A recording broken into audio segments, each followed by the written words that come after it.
السلام علیکم ورحمۃ اللہ۔ سورہ آل عمران مدنی صورت، تیسرے سپارے کا 13واں رکوع، آیت نمبر 53 سے 54۔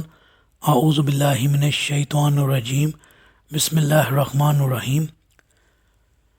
ربنا آمنا بما انزلت واتبعنا الرسول فاکتبنا مع الشاہدین۔ اے ہمارے رب، جو کچھ تو نے نازل کیا ہے ہم نے اسے مان لیا اور رسول کی پیروی کی، لہٰذا ہمارا نام گواہی دینے والوں میں لکھ لے۔ وَمَكَرُوا وَمَكَرَ اللَّهُ وَاللَّهُ خَيْرُ الْمَاكِرِينَ۔ اور اب بنی اسرائیل عیسیٰ علیہ السلام کے خلاف خفیہ تدبیر کرنے لگے، اور جواب میں اللہ تعالیٰ نے ان کی تدبیر انہی پر لوٹا دی، اور اللہ سب سے بہتر تدبیر کرنے والا ہے۔ جی، یہ وہ 12 حواری یا انصاری تھے جنہوں نے عیسیٰ علیہ السلام کی دعوت ہر قیمت پر آگے بڑھانے کا عیسیٰ علیہ السلام سے عہد کیا تھا۔ یہود اور ان کے علماء اور فقہا سب کے سب عیسیٰ علیہ السلام کے دشمن بن گئے تھے، مگر آپ کے دلائل کے سامنے انہیں مجبوراً خاموش ہونا پڑتا تھا۔ پھر جب آپ نے سبت کے احکام میں تخفیف کا اعلان کیا تو یہود کو پروپیگنڈا کے لیے ایک نیا میدان ہاتھ آ گیا کہ یہ شخص ملحد ہے اور تورات میں تبدیلی کرنا چاہتا ہے۔ عیسیٰ علیہ السلام نے ملک شام کو اپنی دعوت کا مرکز بنایا ہوا تھا، اور یہاں یہود کی حکومت نہ تھی بلکہ رومیوں کی حکومت تھی۔ آپ اپنے حواریوں کو ساتھ لے کر شام کے مختلف شہروں میں تبلیغ فرماتے اور معجزہ دکھلاتے، جس سے لاتعداد شفا یاب بھی ہو جاتے تھے اور آپ پر ایمان بھی لے آتے تھے۔ ہر شہر میں سینکڑوں مرد اور عورتیں آپ پر ایمان لے آئے، تو یہودیوں کے بغض اور حسد میں اور بھی اضافہ ہو گیا، اور وہ آپ کی جان لینے کے در پہ ہو گئے۔ آپ کے حواریوں میں سے ہی ایک شخص نے یہود سے بہت سی رقم بطور رشوت وصول کر کے یہ مخبری کر دی کہ اس وقت عیسیٰ علیہ السلام فلاں پہاڑی پر مقیم ہے۔ چنانچہ یہود کی ایک مسلح جماعت اس پہاڑی پر پہنچ گئی اور آپ کو گرفتار کر لیا۔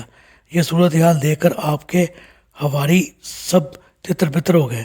ان کے پاس صرف 2 تلواریں تھیں، اور عیسیٰ علیہ السلام کو بھی معلوم ہو گیا تھا کہ یہ حواری ایک مسلح جماعت کا مقابلہ نہ کر سکیں گے۔ اس وقت عیسیٰ علیہ السلام نے اللہ تعالیٰ سے دعا مانگی تو اللہ تعالیٰ نے انہیں تسلی دیتے ہوئے فرمایا کہ یہ لوگ تمہارا بال بھی بیکا نہ کر سکیں گے، اور میں تمہیں اپنی طرف اٹھا لوں گا۔ کیسر روم کی طرف سے جو حاکم شام پر مقرر تھا اس کا نام ہیروڈس تھا۔ یہودیوں نے جب عیسیٰ علیہ السلام کو گرفتار کر لیا تو آپ کے منہ پر تماچے مارے اور مذاق اڑاتے ہوئے شہر میں لے گئے۔ پھر آپ کو ہیروڈس کے نائب حاکم پلاطوس کے پاس لے گئے اور آپ پر 2 الزام لگا کر پلاطوس سے آپ کے قتل کا مطالبہ کیا۔ ایک الزام یہ تھا کہ یہ شخص کیسر روم کو محصول دینے سے منع کرتا ہے، اور دوسرا یہ کہ یہ خود اپنے آپ کو مسیح بادشاہ کہلاتا ہے۔ لیکن آپ نے ان 2 الزاموں سے انکار کر دیا تو پلاطوس کہنے لگا کہ میرے نزدیک اس کا کوئی ایسا جرم نہیں جو مستوجب قتل ہو، مگر جب اس نے یہودیوں کا اپنے مطالبے پر اصرار دیکھا تو اس نے یہ مقدمہ ہیروڈس کے پاس بھیج دیا، لیکن اس سے بھی عیسیٰ علیہ السلام کا کوئی ایسا جرم نظر نہ آیا جو مستوجب قتل ہو، لہذا اس نے یہ مقدمہ واپس پلاطوس کے پاس بھیج دیا۔ لیکن یہود کے علماء اور فقہا سب اسی بات پر بضد تھے کہ اس شخص کو ملحد ہونے اور دوسروں کو ملحد بنانے کی بنا پر قتل کرنا ضروری ہے۔ پلاطوس نے ان لوگوں کی ہٹ درمی اور ضد سے مجبور ہو کر کہا کہ میں تمہارے کہنے پر اسے سولی تو دے دیتا ہوں، مگر اس کا گناہ تم پر اور تمہاری اولاد پر ہوگا۔ یہود نے ضد میں آ کر اس بات کو بھی تسلیم کر لیا۔ پھر جب آپ کو سولی پر چڑھانے کا وقت آیا تو اللہ تعالیٰ کی قدرت کاملہ حرکت میں آئی۔ اللہ تعالیٰ کے فرشتے عیسیٰ علیہ السلام کو آسمانوں کی طرف اٹھا کر لے گئے، اور کسی دوسرے شخص کی شکل و صورت اللہ تعالیٰ نے عیسیٰ علیہ السلام سے ملتی جلتی بنا دی، اور سب کو یہی معلوم ہونے لگا کہ یہی شخص عیسیٰ ہے۔ قرآن کریم نے ان سب مقام پر وَلَكِنْ شُبِّهَ لَهُمْ کے الفاظ استعمال فرمائے ہیں۔ رہی یہ بات کہ یہ دوسرا شخص کون تھا، تو اس کے متعلق ایک قول تو یہ ہے کہ یہ وہی شخص تھا جو آپ کو سولی کی سزا دلوانے میں سب سے زیادہ پیش تھا۔ اس طرح اللہ تعالیٰ نے عیسیٰ علیہ السلام کے سب سے بڑے دشمن کو اس کی کرتوتوں کی سزا سولی کی شکل میں دے دی۔ اور دوسرا یہ قول ہے کہ یہ شخص وہی حواری تھا جس نے بھاری رشوت لے کر آپ کی مخبری کر کے آپ کو قتل کرایا دیا۔ واللہ عالم بالصواب۔ بعض لوگوں نے اس شبہ کی اور بھی کچھ صورتیں ذکر کی ہیں، تاہم ان سب کا محاصل یہی ہے کہ آپ کو تو اللہ تعالیٰ نے اپنی طرف ڈھا لیا اور آپ کی جگہ مصلوب کوئی دوسرا مشتبہ شخص ہوا۔ یہ تو تھی قرآن کی وضاحت، لیکن اناجیل کا بیان اس سے مختلف ہے۔ عیسائی یہ کہتے ہیں کہ سولی پر آپ ہی کو دی گئی تھی اور آپ نے چیخ چیخ کر جان دی۔ پھر یوسف نامی ایک شخص نے پلاطوس سے درخواست کی کہ لاش اس کے حوالے کر دی جائے، چنانچہ اس نے آپ کو قبر میں دفنا دیا اور اوپر چٹان دھر دی۔ یہ جمعہ کی شام کا واقعہ تھا۔ پھر 3 دن بعد اتوار کو عیسیٰ علیہ السلام زندہ ہو کر لوگوں کو دکھائی دیے، پھر آسمان پر چڑھ گئے اور دوبارہ آنے کا وعدہ کر گئے۔ اس وقت آپ کی عمر 33 سال کی تھی۔ اناجیل کی اسی بیان پر عیسائیوں کے مشہور و معروف عقیدہ کفارہ مسیح کی عمارت کھڑی ہو گئی ہے۔ اناجیل کا عیسیٰ علیہ السلام کے مصلوب ہونے سے متعلق بیان کئی لحاظ سے محل نظر ہے۔ مثلا اناجیل اربعہ کے مؤلفین میں سے کوئی بھی موقع کا عینی شاہد نہیں، حتیٰ کہ یہ اناجیل 2 صدی عیسوی میں مرتب ہوئی۔ یہ مؤلفین عیسیٰ علیہ السلام کے حواریوں کے شاگرد در شاگرد ہیں، اور صلیب کے موقع پر ایک بھی حواری موجود نہ تھا، سب تتر بتر ہو گئے۔ انجیل برنباس کا مؤلف برنباس حواری ہے،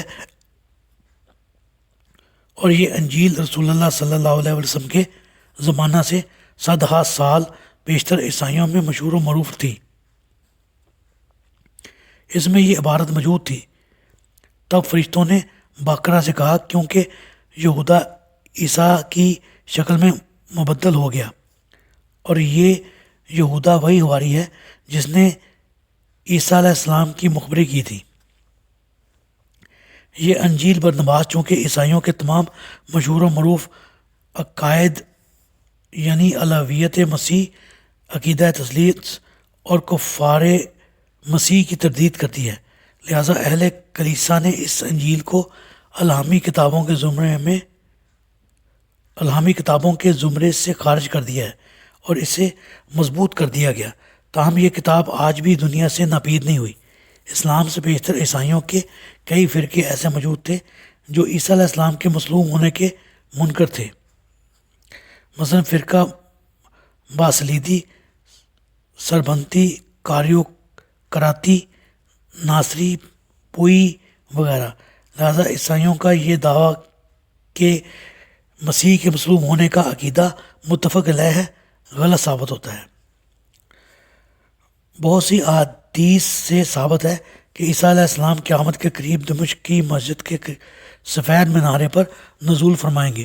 ان کے ایک طرف جبرائیل ہوں گے اور دوسری طرف میکائیل، اور اس وقت مسلمان کئی طرح کے فتنوں میں مبتلا ہوں گے، جن میں سب سے بڑا فتنہ دجال کا ہوگا۔ آپ دجال کو قتل کریں گے اور مسلمانوں کی امداد فرمائیں گے۔ آپ کوئی نئی شریعت نہیں لائیں گے، بلکہ رسول اللہ صلی اللہ علیہ وسلم کے امتی بن کر رہیں گے۔